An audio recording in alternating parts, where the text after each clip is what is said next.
air susunya, air susu kambingnya, ASK. Boleh kami minta air susu kambingnya? Kata Abdullah bin Mas'ud, memang air susunya banyak, tapi ana muktaman, saya orang yang sedang diamanati. Saya bukan pemiliknya, saya orang yang diamanati. Kalau saya pemiliknya, saya persilahkan. Tapi karena saya muktaman, orang yang dipercaya, saya tidak bisa memberikan izin, saya tidak bisa menyerahkan air susunya kecuali saya izin dulu. Masih muda, bukan orang Mekah, tapi punya sifat amanah yang begitu luar biasa. Dan Rasulullah melihat sosok anak muda ini takjub.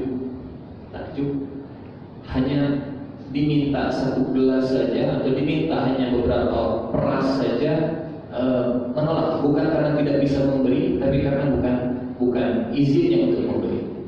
Sampai kata Rasulullah SAW, kalau begitu tolong carikan kambing yang belum pernah digauli oleh kambing jantan, seperti manusia yang tidak akan keluar asinnya kalau dia belum menikah, belum punya keturunan. Kurang lebih seperti itu juga kambing.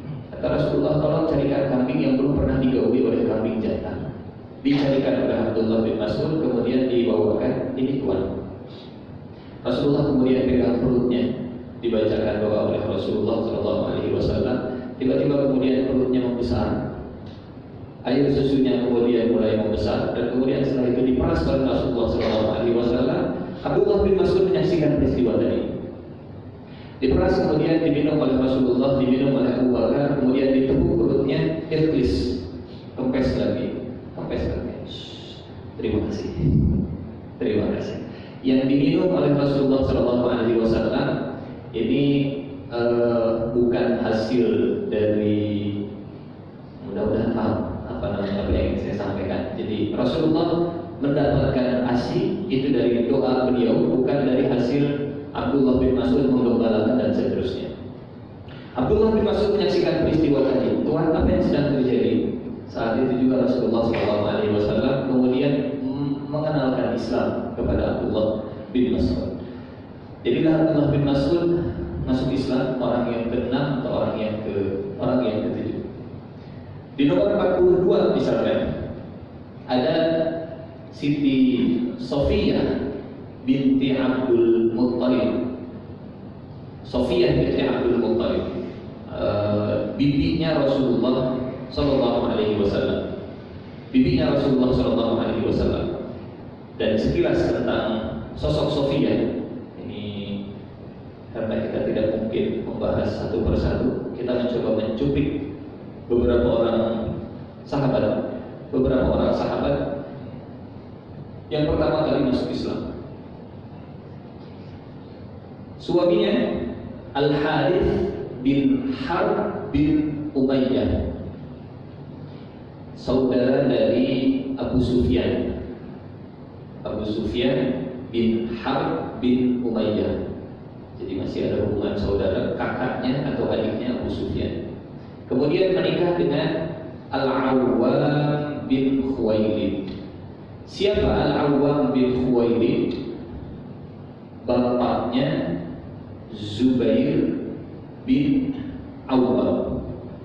Bapaknya Zubair bin Awwam. Kalau tadi kita melihat di sini nomor 19 ada Zubair bin Awwam bin Khuwailid. Zubair anaknya Awwam, Awwam anaknya Khuwailid. Mungkin kita familiar dengan nama Khuwailid. Kemarin saat kita membahas rumah tangga Rasulullah, pernikahan Rasulullah dengan Siti Khadijah. Khadijah nomor 1, Khadijah binti Khuwailid.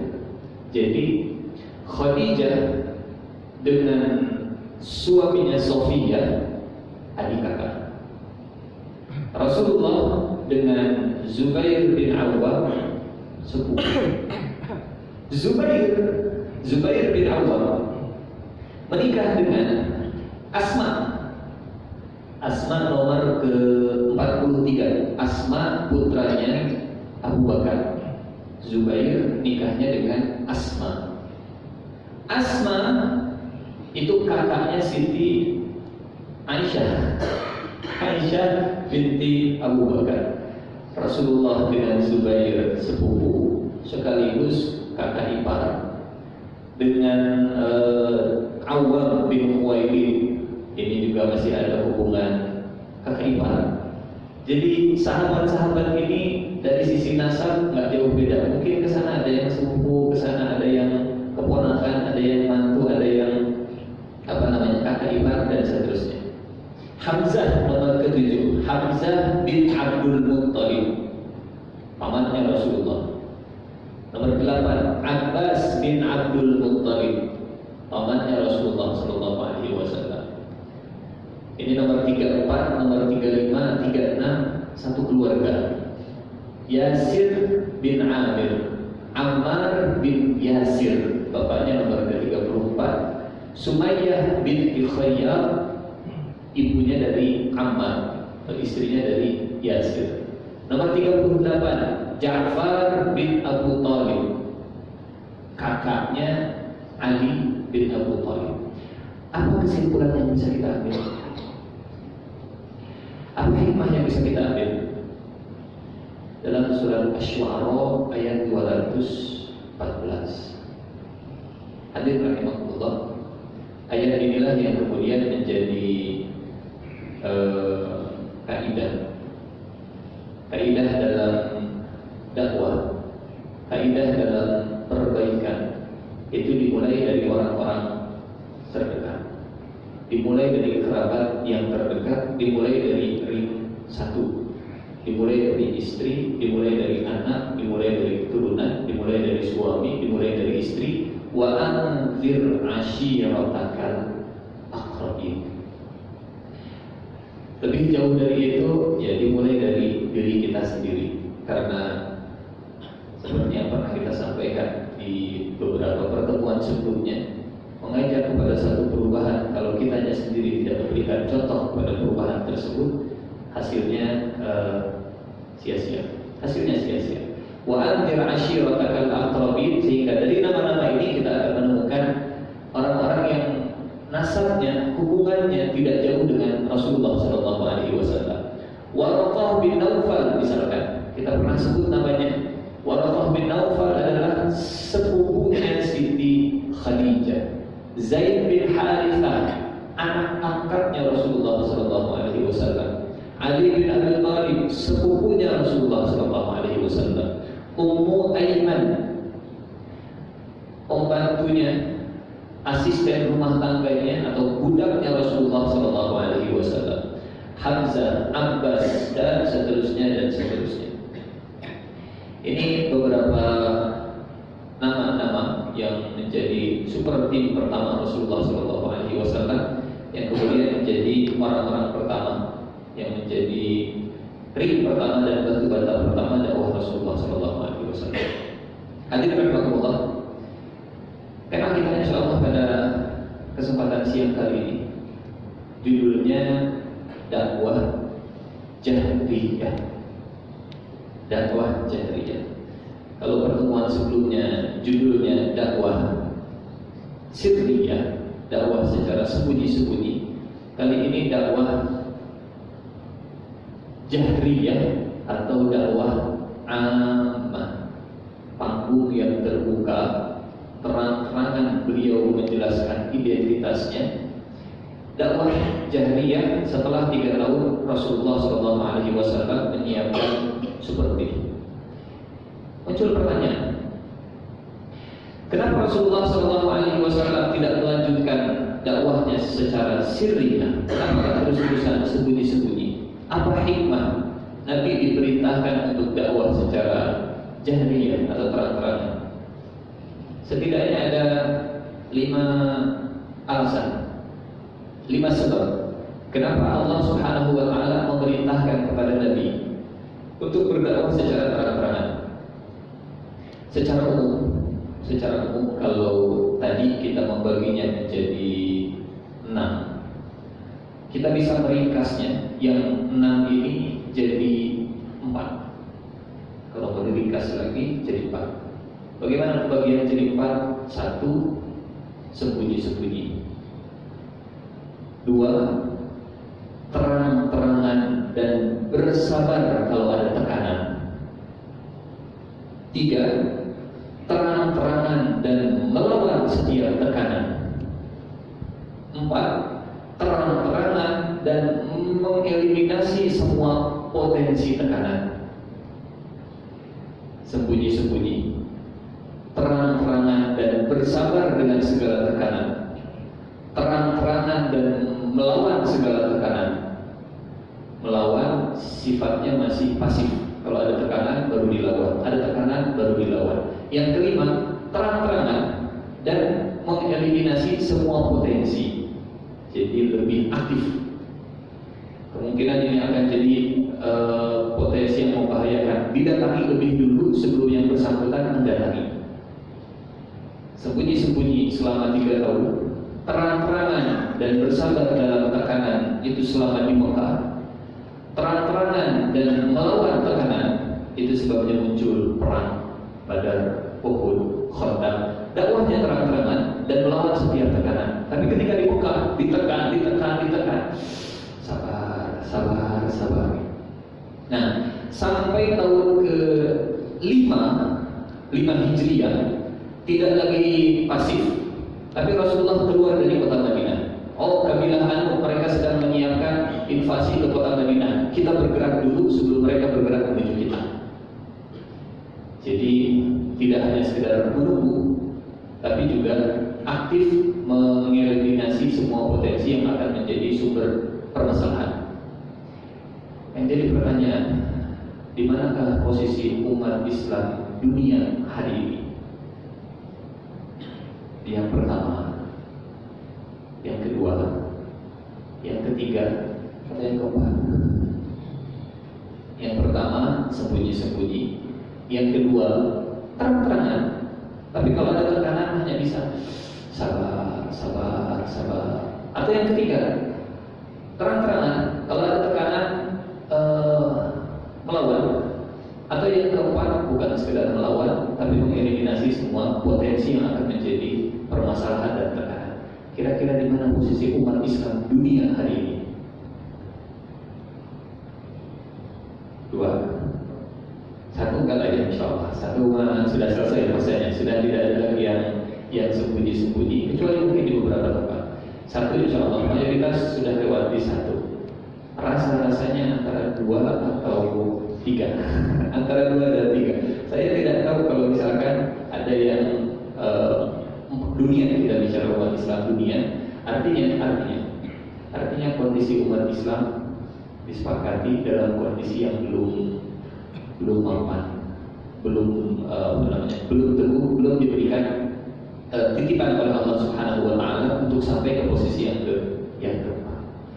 Nah, untuk sampai ke posisi yang keempat, maka Rasulullah diperintahkan oleh Allah untuk dakwah jahriyah. Tapi sekali lagi, dakwah jahriyah tahapannya 3.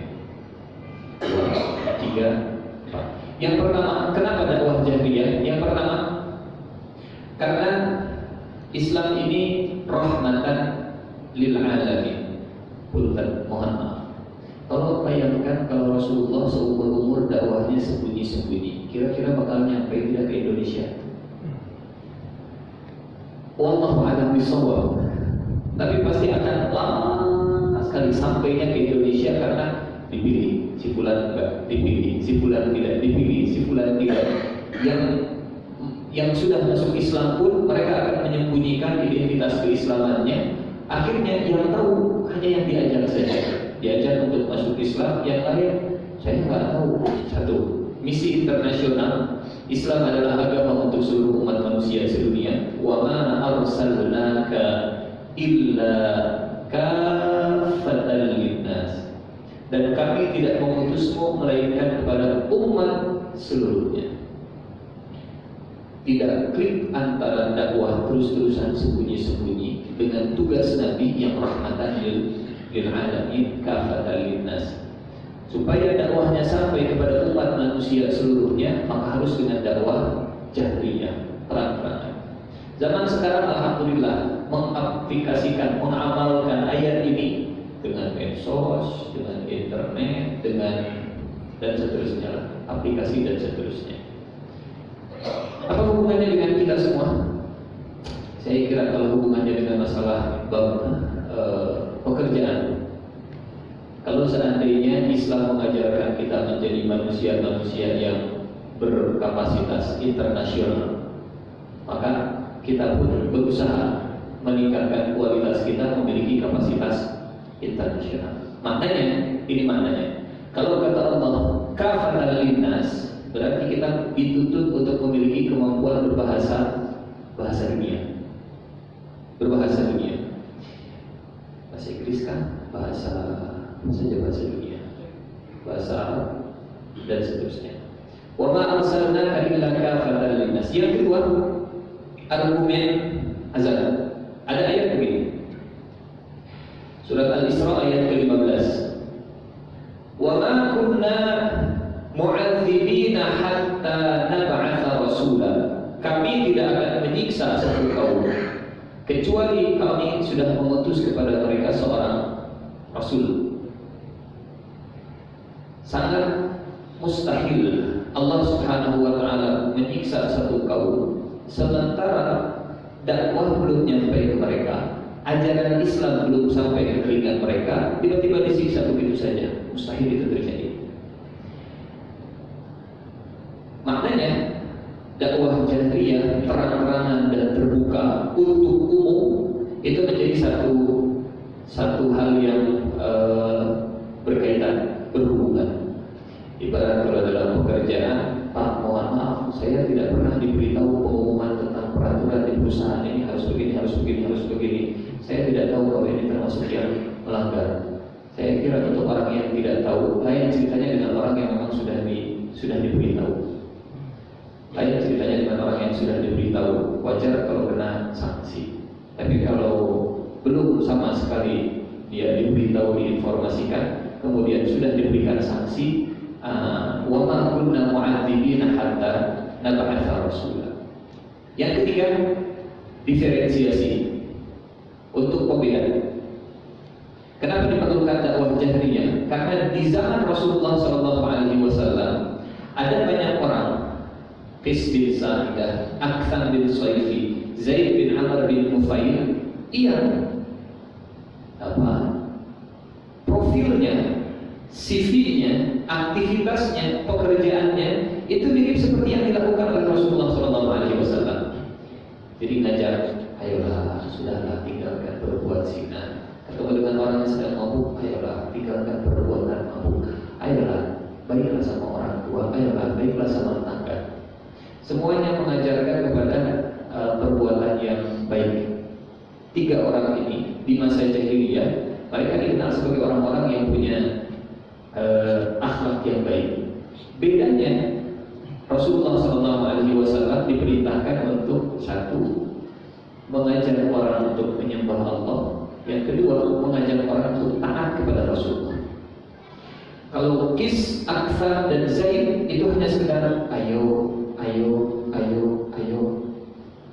Kalau Rasulullah, ayo menyembah Allah, taatlah kepada saya karena saya adalah Rasulullah. Awal dakwah Rasulullah itu tidak ada yang tahu. Yang dikenal itu hanya tiga orang ini saja. Sehingga perlu diferensiasi. Rasulullah muncul dengan dakwah jahriyahnya. Yang berikutnya, penguatan iman. Ini yang paling penting. Ini yang menguatkan engagement seseorang dengan Islam, yang menguatkan ikatan seseorang dengan apa yang dia kerjakan. Itu kalau ada dakwah, atau kalau mengajak, atau kalau dia mengingatkan orang lain. Contoh misalkan begini, kalau ada satu peraturan di satu perusahaan, orang yang paling banyak menegakkan peraturan di perusahaan tersebut adalah orang yang paling terikat dengan perusahaan tadi. Karena mau nggak mau, saya sudah ngomong ke orang lain, masa saya melakukan apa yang saya larang ke orang lain? Sama kalau dalam perusahaan, orang yang paling banyak bicara, Anda salah, Anda harusnya begini, Anda harusnya begini, peraturan harusnya begini. Yang paling banyak mengajak perusahaan yang paling kuat engagementnya dengan perusahaan, ikatannya dengan perusahaan. Itu di perusahaan, begitu juga dalam Islam. Yang paling banyak mengajak orang untuk ayo taat Allah, ayo ibadah dan seterusnya. Ini bahasa Rasulullahnya begini. Siapa di antara kalian yang mengetahui ada pelanggaran, ada kemungkaran, maka ubahlah dengan tangan. Kalau tidak mampu dengan tangan, dengan lisan.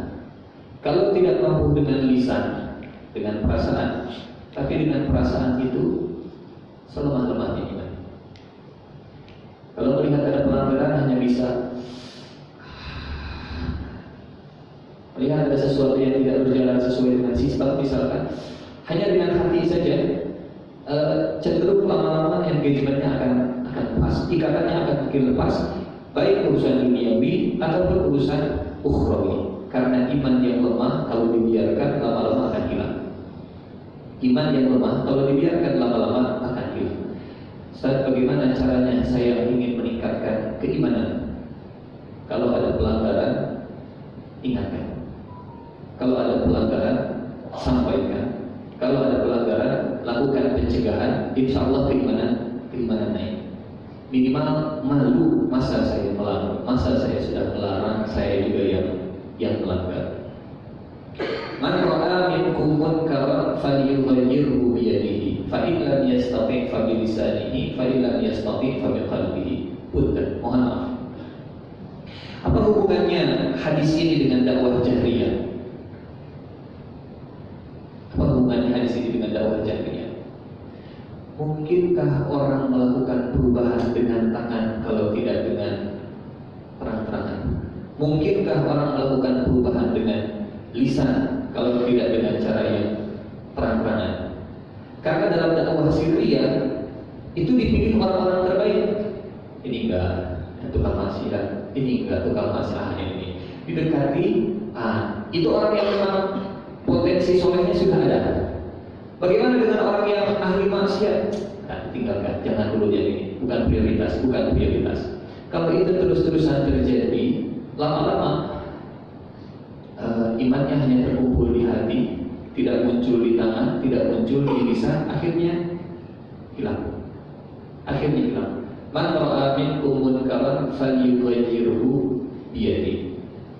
Kita punya kekuasaan, kita punya tanda tangan, kita melihat ada pelanggaran, kalau tidak dirubah dengan tangan, turun derajat imannya ke tengah. Hanya bisa membicarakan, hanya bisa mengingatkan, alhamdulillah masih ada iman. Tapi ada pelanggaran, ada kemaksiatan, juga tidak dibicarakan, hanya di dalam hati, akhirnya menjadi lemah. Pertanyaan terakhir, apa jadinya kalau ada kemaksiatan dan pelanggaran, tapi hati kita tidak merasakan keresahan dan kegelisahan? Ada orang berbuat maksiat, kita lihat, tapi hati kita sama sekali enggak. Yang jadi pertanyaan, di mana letak iman? Di mana letak iman kalau ada pelanggaran, tidak ada kegelisahan dan keresahan? Ibarat beginilah, kalau dalam satu perusahaan ada yang melakukan pelanggaran, datang terlambat, tapi kemudian yang melihatnya cuek, nggak peduli. Di mana kebanggaannya sebagai karyawan di perusahaan tersebut kalau melihat ada satu pelanggaran? Saya kira mungkin dalam masalah ini, insya Allah mudah-mudahan kita bisa mengamalkan apa yang dulu diamalkan oleh Rasulullah SAW. Man ra'a minkum munkaran falyughayyirhu biyadihi, dengan tangan, fa in lam yastati' fa bilisanihi, dengan lisan, fa in lam yastati' fa biqalbihi, wa dzalika adhaful iman. Atasan ke bawahan itu bisa dengan tangan, bawahan ke atasan minimal dengan lisan. Kalau bawahan ke atasannya ya dengan hati lah minimal ala kulli hal. Wa dzalika adhaful iman. Hadirin rahimahullah, turunlah surat Al-Hijr, surat ke-15 ayat ke-94. Setelah turunnya ayat ini, dimulailah dakwah Rasulullah SAW dengan metode yang seperti tadi kita sampaikan, ke publik, publik akbar, terang-terangan, terbuka, identitasnya diperlihatkan. Saya Muslim, saya Nabi, saya Rasul, siapa yang mau ikut silakan. Bismillahirrahmanirrahim. Fasda'.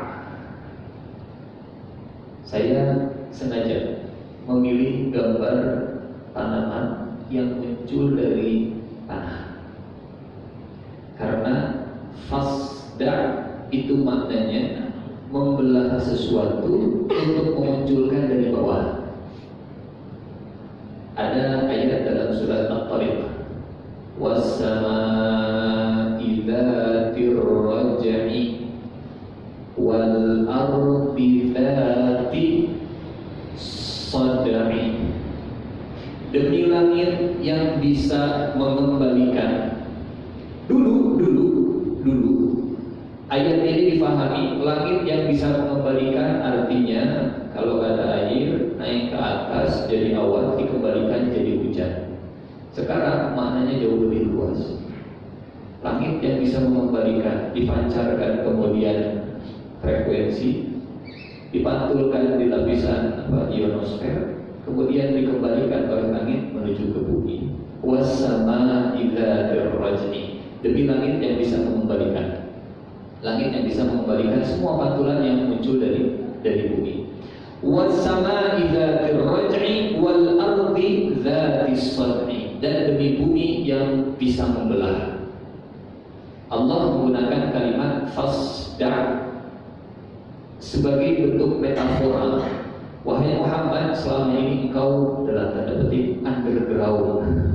Fasda', keluarkan bibit dan benih dakwahmu, keluar dan terang-terangan. Kalau ada bibit tanaman di dalam tanah, insya Allah tidak banyak hama. Kapan hama itu bermunculan? Di dalam tanah tidak ada yang namanya hama. Hama orang dan seterusnya di tanah belum ada. Muncul itu kalau sudah keluar.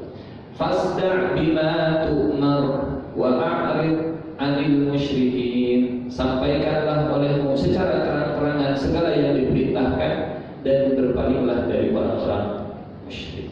Turun ayat ini, mulailah Rasulullah SAW dakwah secara terang-terangan, dan insya Allah waktu yang batasi, insya Allah pertemuan berikutnya kita akan sedikit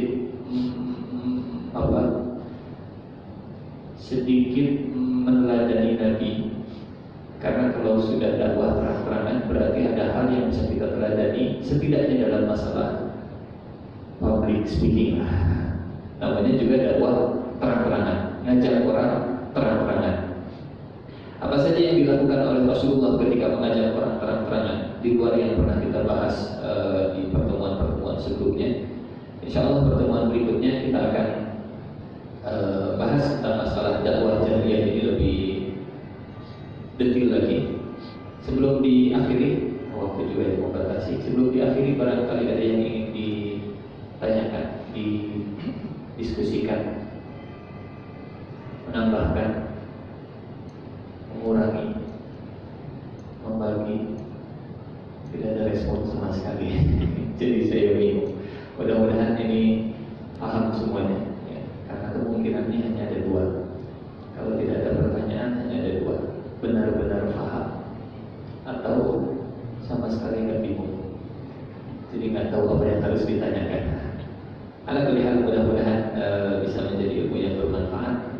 Insya Allah kita akan teruskan di pekan depan. Mudah-mudahan ada usia, ada umur. Aku qauli hadza wa astaghfirullah li wa lakum. Kita akhiri dengan istighfar dan doa kifaratul majlis. Astaghfirullahaladzim, astaghfirullahaladzim, astaghfirullahaladzim. Subhanakallahumma wa bihamdika, asyhadu an la ilaha illa anta, astaghfiruka wa atubu ilaik. Aku qauli hadza wa astaghfirullah li wa lakum. Assalamualaikum warahmatullahi wabarakatuh.